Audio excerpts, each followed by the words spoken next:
जादुई सब्जी मंडी, जहां सब्जियां बोलती हैं। गप्पू और जादुई मंडी की पहली मुलाकात। गप्पू का गांव और उसका चुलबुलापन। छोटे से गांव गुड़बकिया में एक 9 साल का बच्चा रहता था गप्पू। उसका असली नाम गगन प्रकाश गुप्ता था, लेकिन गांव भर में उसे कोई भी इस नाम से नहीं बुलाता था। उसकी हरकतें इतनी मजेदार और नटखट थीं कि गांव वालों ने प्यार से उसे गप्पू कहना शुरू कर दिया था। गप्पू की जिंदगी मस्ती और सवालों से भरी हुई थी। उसका सबसे पसंदीदा खेल था सब्जियों से बातें करना। हाँ, भले ही असली सब्जियां बोलती न थीं, लेकिन गप्पू अपनी कल्पना में बैंगन को राजा, टमाटर को रानी और मिर्च को सिपाही बना देता था। उसकी माँ कहती, गप्पू पढ़ाई कर, सब्जियों से बातें करने से कुछ नहीं होगा। गप्पू हंसते हुए जवाब देता, कौन जाने कभी सब्जियां सच में बोलने लगे। जन्मदिन का तोहफा, जादुई मोबाइल टैबलेट। गप्पू का 10वां जन्मदिन आया।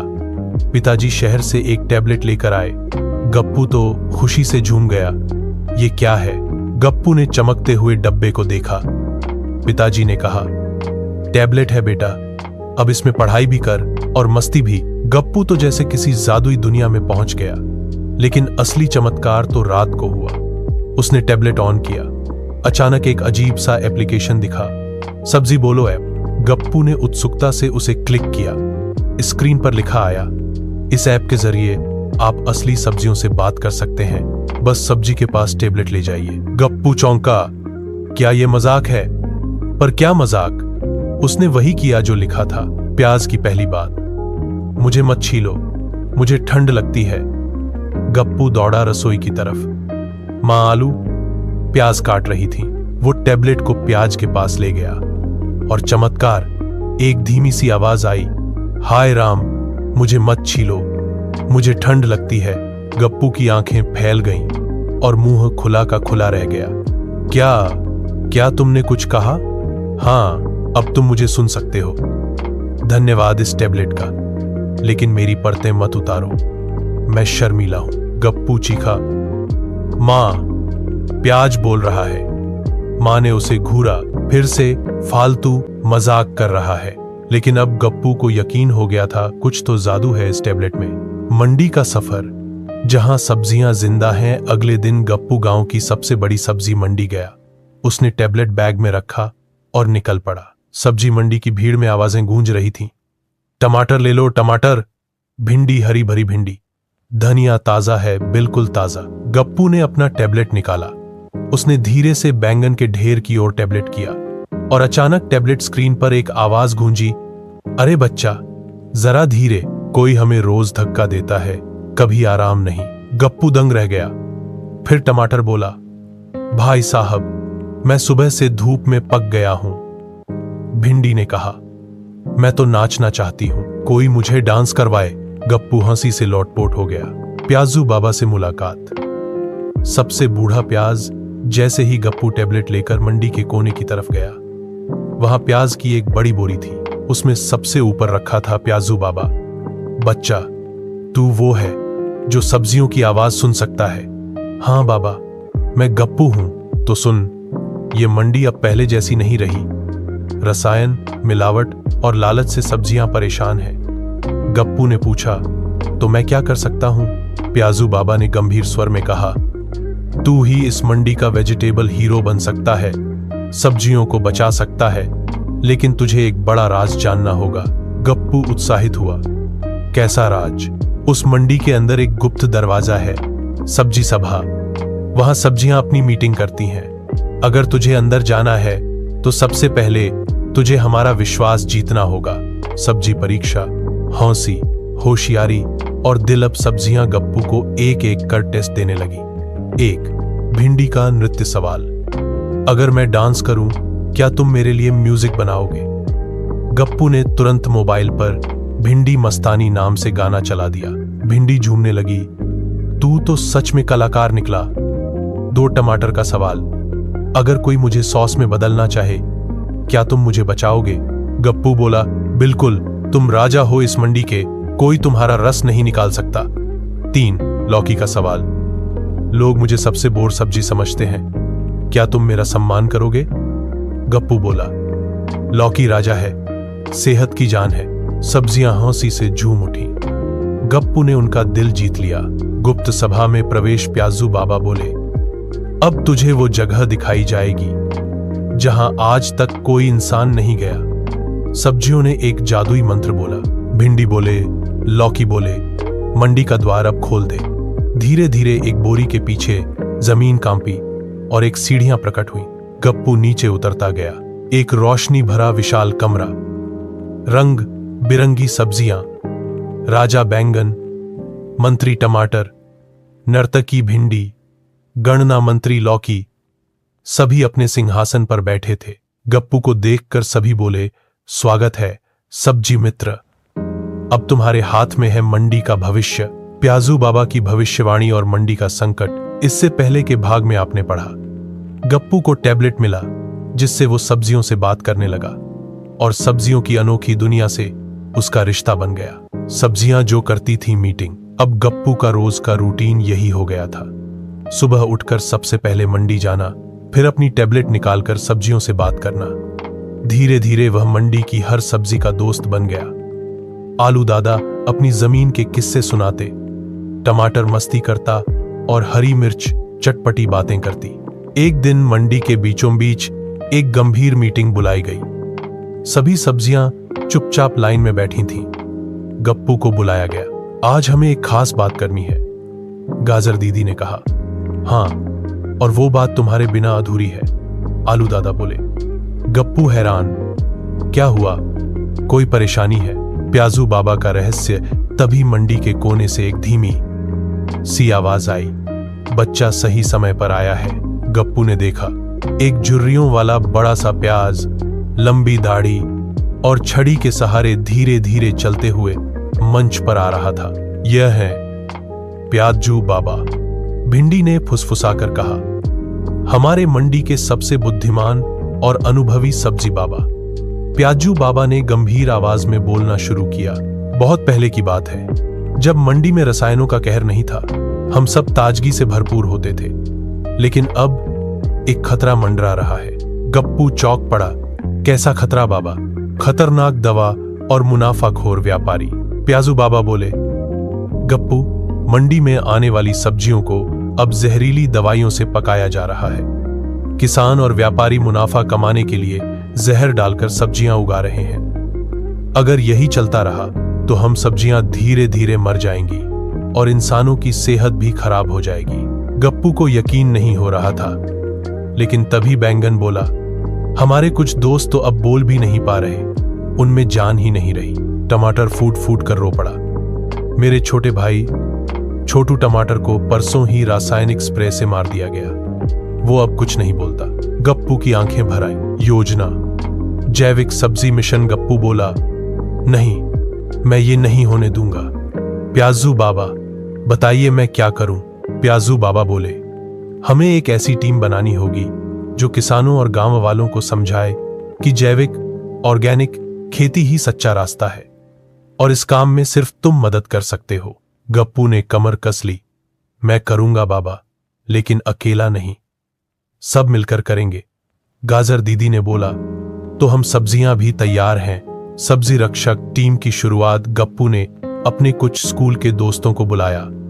रिया, बिट्टू और चीकू, सबने मिलकर एक टीम बनाई। सब्जी रक्षक मंडल, सब्जियां उन्हें ट्रेनिंग देती थीं।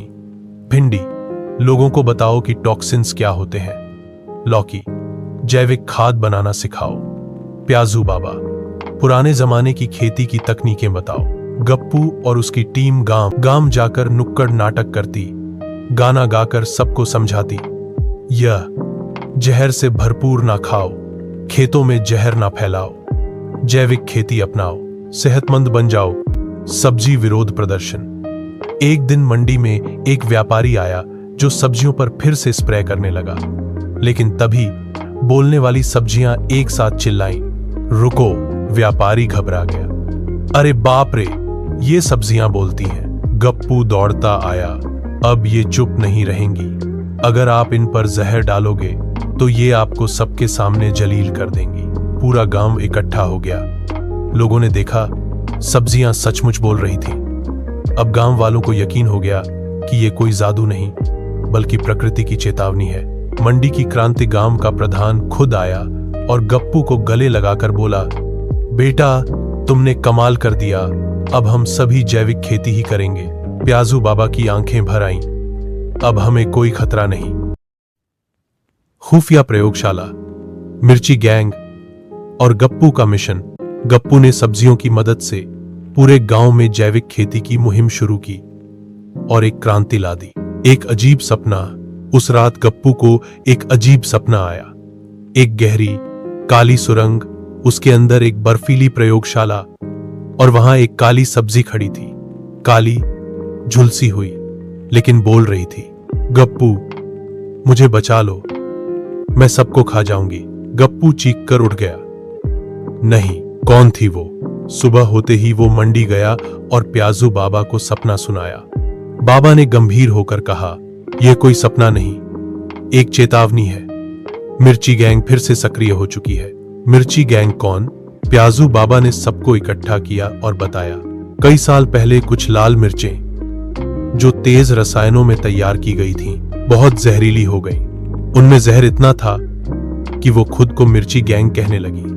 वे मानती थीं कि इंसान ने उन्हें बनाया, अब वे इंसान पर राज करेंगी। गप्पू बोला, मतलब वे सब्जियां अब बुरी बन गई हैं? प्याजू बाबा ने कहा, हाँ, वे अब जिंदा जहर हैं और उनका मकसद है सारी मंडी को अपने जहर से भर देना। मिशन मिर्ची गैंग का पता लगाओ। गप्पू, रिया, बिट्टू और चीकू ने प्लान बनाया। उन्होंने अपनी टैबलेट में सब्जी ट्रैकर ऐप डाला, जिसे प्याजू बाबा ने मंत्रों से एक्टिव किया था। ये ऐप बताता था कि आसपास कोई असामान्य सब्जी है या नहीं। 3 दिन खोजबीन के बाद उन्हें एक पुरानी फैक्ट्री के पीछे अजीब सी गंध आई। रिया बोली, यही कुछ है। बिट्टू ने दरवाजा खोला। अंदर थे बड़े बड़े शीशे के कंटेनर, जिनमें सब्जियां गुलाबी और नीले रंग की थीं, और बीच में खड़ी थी लाल मिर्च। गैंग लीडर मिर्चा देवी। मिर्चा देवी की साजिश। मिर्चा देवी की हंसी गूंज उठी, तो आ गए हमारे मेहमान, बहुत अच्छा, अब तुम ही मेरे प्रयोग का हिस्सा बनोगे। गप्पू बोला, तुम ये क्या कर रही हो? ये सब्जियां तो बीमार लग रही हैं। मिर्चा देवी बोली, बीमार नहीं, ये बायोजोम्बी सब्जियां हैं। अब इन्हीं से मैं पूरी दुनिया पर राज करूंगी। लोग जहरीली सब्जियां खाएंगे और धीरे धीरे बीमार पड़ेंगे। गप्पू चीख उठा, ये अपराध है, मैं तुम्हें रोकूंगा। लड़ाई। टमाटर सेना बनाम मिर्ची गैंग। गप्पू ने तुरंत अपने टैबलेट से सब्जी रक्षक अलर्ट चालू किया। दूसरे ही पल मंडी से आलू दादा, गाजर दीदी, भिंडी बहन और टमाटर सेना दौड़ते हुए पहुंच गए। शुरू हुई एक अनोखी लड़ाई। भिंडी की छड़ी से मिर्ची सिपाही छटपटाने लगे। गाजर दीदी ने अपने बीटा कैरोटीन से रसायनों को सुखा दिया। टमाटर गोलियां बनाकर मिर्ची गैंग पर दागने लगा। गप्पू और रिया ने लैब के केमिकल कंट्रोल को उल्टा कर दिया, जिससे मिर्चा देवी की सारी जहर सब्जियां निष्क्रिय हो गईं। मिर्चा देवी की हार। मिर्चा देवी फर्श पर गिर पड़ी। नहीं, मेरी मेहनत, मेरा राज। गप्पू बोला, सब्जियां सिर्फ खाने के लिए होती हैं, जहर फैलाने के लिए नहीं। हम सब मिलकर तुम्हारी ये चाल नाकाम कर देंगे। प्याजू बाबा वहां पहुंचे और बोले, अब इस फैक्ट्री को शुद्ध किया जाएगा और मिर्चा देवी को सब्जी जेल भेजा जाएगा। सब सब्जियां खुशी से झूम उठी। मंडी में फिर से जश्न मनाया गया। अब गप्पू और उसकी टीम ने एक टीवी चैनल शुरू किया, सब्जी ज्ञान टाइम्स। इस चैनल पर सब्जियां खुद आकर लोगों को बताती जैविक खेती के फायदे, बच्चों को कौन सी सब्जियां खानी चाहिए, फास्ट फूड से क्यों बचें और मिर्ची गैंग जैसी घटनाओं से कैसे सतर्क रहें। स्कूल में सम्मान समारोह। गप्पू के स्कूल में भी एक खास सभा हुई। प्रिंसिपल सर ने गप्पू को सम्मानित करते हुए कहा, गप्पू, तुमने जो किया है वो सिर्फ मंडी की नहीं, पूरे समाज की सेवा है। आज तुम हमारे स्कूल का हीरो हो। गप्पू मुस्कुराया, मुझे हीरो नहीं बनना था, बस सब्जियों को इंसाफ दिलाना था। क्या गप्पू की यह जीत हमेशा कायम रहेगी? क्या भविष्य में कोई और खतरा मंडी पर मंडरा रहा है? सब्जी गृह से आया संदेश और गप्पू की अंतिम परीक्षा। आपने पढ़ा, गप्पू और सब्जियों ने मिलकर मिर्चा देवी की साजिश को नाकाम कर दिया और जैविक खेती को समाज में बढ़ावा मिला। अजीब संकेत। एक रात गप्पू अपने बगीचे में बैठा था। जब अचानक उसकी जैविक सब्जियां तेजी से कांपने लगी। टमाटर भाई बोल पड़े, गप्पू, कुछ आ रहा है, बहुत दूर से, आसमान से। और फिर एक नीला गोला आसमान से गिरा। वो कोई उल्कापिंड नहीं था, बल्कि एक सब्जी शक्ल वाला यान।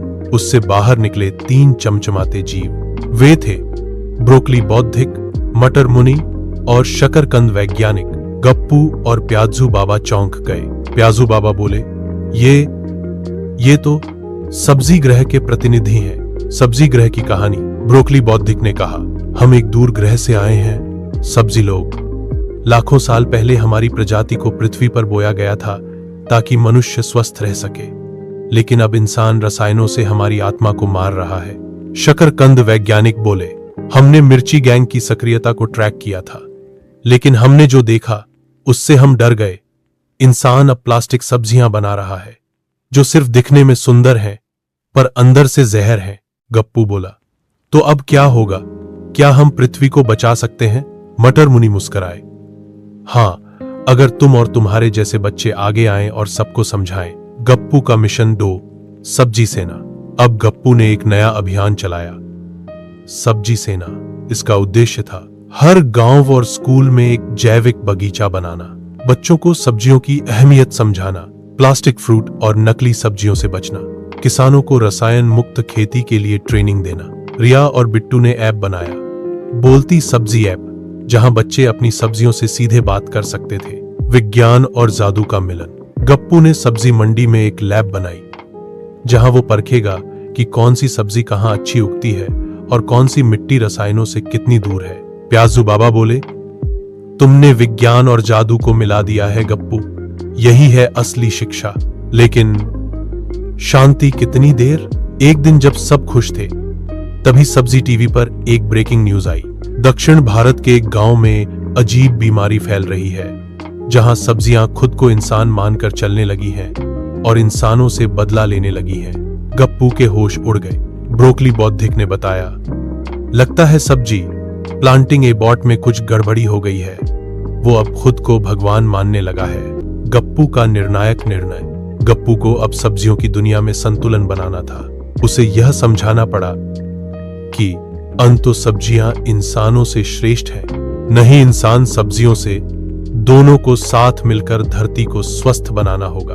गप्पू ने एक संयुक्त संवाद सभा बुलाई, जिसमें इंसान, किसान, सब्जियां, वैज्ञानिक और सब्जी लोग के दूत शामिल हुए। बहस, तर्क, भावनाएं और अंत में एक समझौता हुआ।